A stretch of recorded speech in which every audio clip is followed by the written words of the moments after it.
একটি একটা বশীকরণ, মোহিনী বশীকরণ যন্ত্র। এটা গর্চনা, কুমকুম, কস্তুরী, কর্পূর, চামেলি তেল এখানে এই কালি দিয়ে তৈরি করে এই লেখা হয়েছে ডালিম গাছের কলম দিয়ে এটা তৈরি হয়েছে। এটা এর ভিতরে কোনোই ভেজাল বা কোনো মিথ্যা কিছু নেই। এখানে আপনারা দেখতে পাচ্ছেন এই পুজো করা হবে, এখন ইনার প্রাণ প্রতিষ্ঠিত হবে। এই কোন দেবী? ইনি চামুণ্ডা দেবী। চামুণ্ডা দেবীর পুজো করে প্রাণ প্রতিষ্ঠিত করা হবে। হওয়ার পরে এখানে যাকে মোহিনী বশীকরণে আকর্ষিত করতে হবে এইখানে তিনার নাম লিখতে হবে। আর যিনি ধারণ করবে কবজের ভিতরে এর সঙ্গে শিকড় হবে, গাছের শিকড় দেওয়া হবে। ওখানে গাছ তোলা আছে, তুলে নিয়ে আসা হয়েছে। এখানে মোহিনী বশীকরণের একটা কবজ হবে। এই কবজে সঠিক নিয়মে করলে অবশ্যই কাজ হতে হবে। এটার পুজো পাঠ হবে, প্রাণ প্রতিষ্ঠিত হবে। এটা চামুণ্ডা মোহিনী বশীকরণ। এইটা যেমন হচ্ছে বুধ গ্রহ, যাদের গ্রহ স্বামী স্ত্রী দ্বন্দ্ব, স্ত্রী ছেড়ে চলে গেছে এবং গণ্ডগোল অশান্তির কারণে সংসারে আয় উন্নতি হচ্ছে না, ব্যবসা বাণিজ্য খারাপ হয়ে গেছে, তাদের জন্য এই বুধ গ্রহ, ব্যবসা বাণিজ্য খারাপ হয় বুধ গ্রহের কারণে, স্বামী স্ত্রী ছাড়াছাড়ি হয় বুধ গ্রহের কারণে।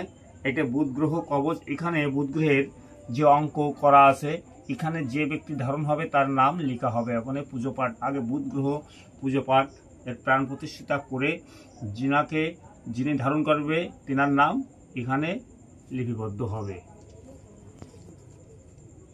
শত্রু দমন আমি দেখাচ্ছি। শত্রু দমন এটা হচ্ছে শত্রু দমন মানে কেমন, এটা আলাদাভাবে এটা শত্রুকে বশীকরণ করা।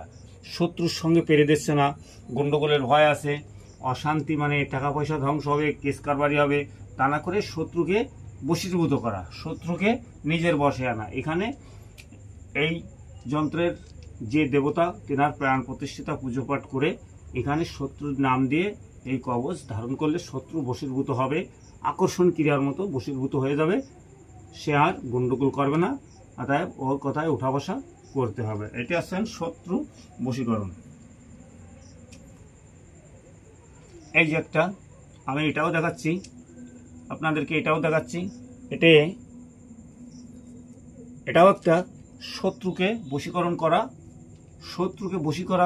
এইটে যন্ত্র। শত্রু যাতে বশীভূত থাকে, এটা খোট বন্ধন, সব খোট বন্ধন, চারিদিক থেকে শত্রুরে খোটে বন্দনা করা, তার সব নাম্বার দিয়ে এখানে বশীভূত করানো হয়েছে। এখানে প্রাণ প্রতিষ্ঠিতা পুজো পাঠ করার পরে এটি যে ধারণ করবে শত্রু তার বশীভূত হয়ে যাবে। আমার জিনিস আছে, শত্রুকে শুধু এইভাবে এই এক একটা খুব কেটে দিতে হবে না। তার জন্য আমি এখানে বিভিন্ন যে গাছ, এখানে সুজ আছে, এখানে বসি আছে, এখানে দেখা যাচ্ছে বসি আছে, আমি সব লাগে। এখানে মোনামুনি আছে, এখানে বিভিন্ন গাছের কাটা আছে, এখানে খেজুর কাটা আছে, এখানে অন্যান্য জিনিস আছে। শত্রুকে দমন করার জন্য এই যে মায়াগর্ভ বিষা, এটা কলে বিষা, শত্রুকে দমন করার জন্য। এটা কলে মোহিনী না, এটা আলাদা। শত্রুকে দমন করা অনেক ক্ষেত্রে হয়, শত্রু স্তম্ভন করে লোকে, যে শত্রু এক স্থান থেকে স্থানান্তরিত করা মানে পরিবর্তন হয়ে যায়, শত্রু চলে যায়। এমন মায়া গর্ভ জিঙ্ক বিষা আছে, এগুলো শত্রুকে এটা দমন করা। বউ চলে গেছে, বউ ফিরে আসবে, এর সঙ্গে আমার আরো জিনিস তৈরি করতে হবে, করে সেই বউ ফিরিয়ে আনতে হবে। যাদের বউ চলে গেছে তিনাদের এই বুধ গ্রহ তো অবশ্যম্ভাবী লাগবে, সেখানে তার সঙ্গে আরো অনেক জিনিস লাগবে, গাছ লাগবে, অনেকক্ষণ বন্দনা করতে হবে। করার পরে তারপরে একটা কবজে অনেক কিছু লাগে, তারপরে তো আমার জিনিসপাতি আছে, অনেক জিনিসপাতি দিতে হয়, কোনো সমস্যা নেই।